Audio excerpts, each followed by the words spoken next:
Okay, this is the peculiar teachings of the Marshwood Chronicles. The Booyah Birds of Knob End under water. Once upon a time in a small English village called Knob End under water, a noise arrived that was louder than the church bells, cheekier than the ducks, and twice as persistent as the mayor's wig. Booyah! The sound bounced off the wobbly clock tower, skidded along Main Street, splashing through 3 puddles and a surprise trot, and landed smack in Mrs. Mucklebucket's bakery window, where it rattled the glass and made the jam tarts shiver. "Who said that?" barked Mrs. Mucklebucket, brandishing a rolling pin dusted with self-raising flour. "Booyah!" came the reply from somewhere high and bright and entirely too pleased with itself. Everyone looked up. Perched on the very top of the clock tower weather vane sat a creature that looked as though a paint box had exploded. It was a small bird, sort of. It had the chest the colour of lemon curd, wings like confetti, a tail that couldn't decide which direction to point in, and a beak at least 3 sizes too big for its head. Its eyes were round and shiny as if someone had polished them with furniture wax. "Is that new?" whispered a bystander, shading their eyes. "Never seen anything like that before," muttered another. The bird puffed itself up. "Booyah!" And that was that. The Booyah Bird had landed. It started out funny. When old Mr. Crossell tripped over his own bootlaces in front of the greengrocer's, the bird yelled, "Booyah!" as if it had won a prize for tripping. When the Slosh and Squash Tavern unveiled its latest lemonade, the one where the bubbles go down instead of up, the bird shouted, "Booyah!" so loudly that the glasses fizzed in alarm. When Grindle and Grub, the town's gossiping geese, tried to honk over it, the bird simply honked louder, which Grub considered very unsporting. "Oi!" Grub shouted skyward. "We're the honkers around here." "Booyah!" the bird replied, without fear, shame, or any kind of punctuation. At first, people giggled. Then they rolled their eyes and they giggled again. Then they attempted to carry on with their Wednesday as though everything were normal, which really it never was in Knob End under water, but one must try, darling. But the Booyah Bird had stamina. A dog barked. "Booyah! Booyah!" A small child farted. "Booyah!" The sun came out. "Booyah!" By 11s, the town was developing a bit of a twitch. "Someone do something," the mayor declared, sweeping out of the town hall in a robe that had delusions of grandeur. Sir Pompington Waddle was a man of speeches, handshakes, and an extremely temperamental sheep's wool wig. The wig had been rescued from the river 9 times and had now filed a complaint for abuse. "We require a plan," he continued pompously, "and possibly a large net." The Booyah Bird, who had drifted down to the town sign which said, "You are welcome to Knob End under water," and which nobody was quite sure whether this was an invitation or not, it planted its ridiculous feet and bellowed right in the mayor's face, "Booyah!" The wig leapt in fright and attempted to hide behind the nearest lamppost. Tickleberry, the hobgoulash wizard, appeared in the lane like a conjured afterthought, robes damp, hair doing experiments all of its own. His crooked shed coughed a polite puff of purple smoke in the distance. "What seems to be the trouble?" he asked, already delighted that something was going on. "Trouble?" spluttered the mayor. "Trouble? We're being assaulted by a single syllable." "Well, it's technically 2, said Professor Crinkleton from the Museum of Ordinary Peculiars. "Boo and yah, a very fine specimen of repetitive exclamation, could be very valuable." "Booyah!" shouted the bird, delighted to be included in any kind of academic discourse.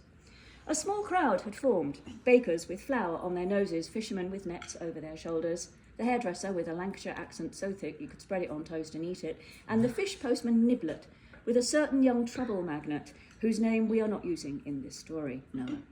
The child's eyes shone. You could see it plainly at last, a bird that understood the thrill of yelling a victory word at almost everything. A cabbage enjoyed the breeze. "Booyah!" A puddle made exactly the right kind of splash. "Booyah!" A biscuit broke along the proper fault line. "Booyah!" The Booyah Bird clapped its wings like cymbals. "Booyah! Booyah! Booyah! Booyah! Okay, that's enough," said the mayor, going paler than his sheep's wig will. "Meeting now, town hall. Bring earplugs." The town hall was only slightly flooded that morning, hardly worth mentioning. The Booyah Bird perched on a light fitting, its confetti wings haloed by the dust of important decisions. Each sentence was punctuated.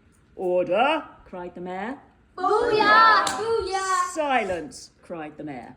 Booyah! I said, oh, never mind. Anybody got any ideas? Hands rose around the room. "Jam," suggested Mrs. Mucklebucket. "If we plug its beak with strawberry jam."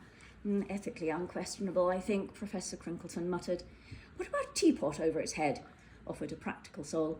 "A little bit rude," sniffed Mrs. Mucklebucket, who considered teapots very sacred. "Send in Pickle Wobble," somebody yelled. The entire hall turned as one to the back of the room where Pickle Wobble, the donkey, was attempting to fit himself into a folding chair. He brayed a short sea shanty, I can never say that, sea shanty, in protest. A child lifted its hand. "Maybe it needs a new word," the child said. "It has a word," groaned the mayor. "It has the word." "No, its word," the child said, "not our word." But the grown-ups were in the mood for plans and lists and equipment, and Tickleberry was already rummaging in his pockets. "Aha!" He produced a bottle, labelled "Soothing Syrup for Silly Squawkers." Ingredients was hush, sush, a dash of lavender, and a pinch of the improbable. One drop on the tongue, and whoosh! Quiet as a politely tiptoeing mouse. He uncorked it. The smell resembled bedtime and boiled sweets. Niblet, the fish postman, smiled appreciatively and nearly posted himself in excitement. Tickleberry wagged a finger at the bird and said, "Open wide." The Booyah Bird blinked. Then, in a clear, bell-like tone of a choirmeister, it shouted, "Booyah!" Tickleberry flicked a drop neatly into its beak. The effect was immediate. The word stretched out like chewing gum. The bird's eyes went dreamy. It swayed on its light fitting, utterly enchanted by its own slow motion. Ooh! People exchanged looks all around the room. Yeah! And then silence. Yeah. And then, Booyah! A sound poured out like a syrupy foghorn. Pigeons fell off the roof. The wobbly clock tower panicked and struck 13 and a half. The mayor's wig flicked backward on its head and attempted to crawl away into a dark corner. "Tickleberry!" screamed the room. "What have you done?" Said Tickleberry, who was making notes. Unexpected elongation. Very picturesque. The child clapped their hands. "Stop. You're making it worse." Tickleberry, to his credit, had tried. He produced a powder of polite pauses, sneeze-sized. The Booyah Bird inhaled, sneezed spectacularly, and the syllable broke into "Boo-ha-choo-ya." "Is that better?" Tickleberry asked. It was not. By afternoon, Knob End Underwater had given up pretending it was coping. The market square had turned into a choreographed pantomime of Booyah reflexes. A cartwheel squeaked. Booyah! And 3 people dropped their cabbages. A bell tinkled. Booyah! And Mrs. Mucklebucket iced a bun onto the floor. The hairdresser attempted to trim a fringe. Booyah! And created a dramatic crescent that no one had asked for. The underwater library was useless. Every time someone whispered, the bird applauded the whisper. Booyah! And the books floated sulkily to the ceiling. Weddings were impossible, so were funerals. The cheese rolling contest had to be cancelled. After the cheese itself, the Wheel of Honour, fled down the lane in alarm, pursued by half the village, and a commentary of relentless Booyah! Grindle and Grubb, who had taken this very personally, formed a protest committee. They painted a banner, "Honk if you're tired of Booyah," and they honked at it for an hour.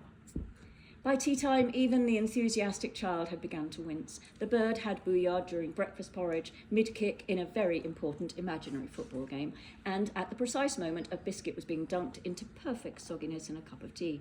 That last one stung. The child marched to the square with its fists balled, feeling something that they'd never felt before in Knob End. A very peculiar bravery that arrives when you love a thing and you need it to change. The Booyah Bird was on a signpost, puffed up like a carnival trumpet, about to interrupt the hairdresser's late afternoon brew. "Boo!" the child said. "Stop!" The bird's beak hung open. Everyone else froze. Even the ducks held their breath. The child stepped forward, steady as a lighthouse. "That word is mine," he said. I made it for me. You can't shout it at everything. It's getting worn out. It doesn't fit right anymore. The bird blinked its furniture-polished eyes. You need your own word, the child continued, getting gentler now. Something that belongs to you, the way this one belongs to me. The wind paused. The wobbly clock tower considered turning back time to watch properly. Tickleberry, unexpectedly quiet, put away his bottle. The Booyah Bird scratched its ridiculous head. It looked at the ducks. It looked at the sky. It looked at the child, who had not shouted at it, even once, and somehow that mattered more than any potion. Slowly, the bird opened its beak.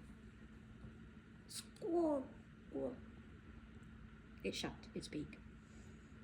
Squawk, squawk. A feather fell off in concentration. Squawk. People leaned in. Squazzle! Shrieked the bird so joyfully that the word itself did a somersault as it left its beak. Silence, and then the square exploded in cheers. The geese honked, the hairdresser clapped the flour off her hands. No one quite knew why the hairdresser had flour on her hands. And Pickle Wobble executed a surprised little tap dance. Even the mare's wig wobbled approvingly. The Booyah Bird tested its new word like a tune. Squazzle! Squazzle. It bounced left. Squazzle. It bounced right. Squazzle. It leapt into the air and it screamed, Squazzle, squazzle, squazzle! In a rolling trill that made the clouds laugh. And then with a satisfied ruffle, it zipped away toward the marsh, squazzling happily to itself, like a kettle learning jazz. The child watched it go, a grin creeping up his face. He slipped a hand into his pocket.